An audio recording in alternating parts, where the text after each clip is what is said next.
Anyway, in this third video, I had put the story in this video. So your assignment, you have to answer the question at the end of this video. So listen carefully about the story, okay? This is the story I had made by myself. So your assignment is you have to answer the question at the end of the story, and then you're recording your own voice, just recording about the answer, okay? For instance, the answer number 1, because the shaman is blah blah blah blah. Number 2, in my opinion, the ustads or the shaman is blah blah blah blah. Just like that, okay? Just recording your voice.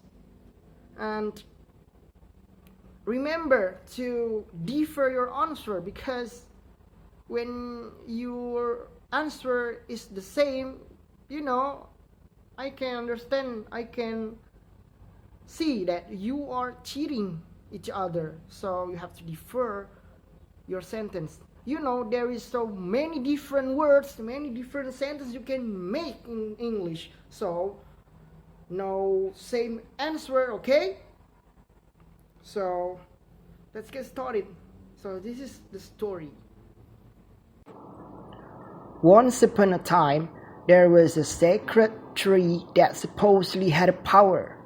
The power to cure any disease. All parts of the body, from leaves, roots, stems, can be made a powerful medicinal herb to heal if blended by a great pharmacist. At that time also lived a great pharmacist who was great and expert in concocting herbal medicines, but the villagers were more named as shamans. People who have magic to cure illnesses, and generally he was just an ordinary pharmacist. The shaman was a philanthropist who always sells his products at low prices to poor people. Even not infrequently, he eliminates those who cannot pay.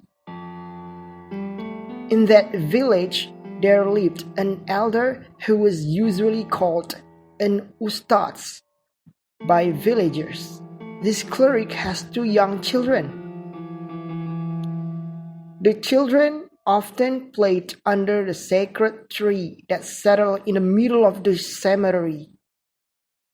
The shaman would take the inside of a sacred tree that had extraordinary properties for eternal use, and the only way to take it was to cut down the tree. Before, when the shaman had not yet swung his axe, came the cleric prohibited him from approaching the tree. The reason being that the tree, which had lived thousands of years, was a friend of his children. The cleric gave his lecture to residents not to commit acts of shirk away from the practice of shamanism. He did not mention the person, but all the villagers knew that the intended person was the only shaman in this village.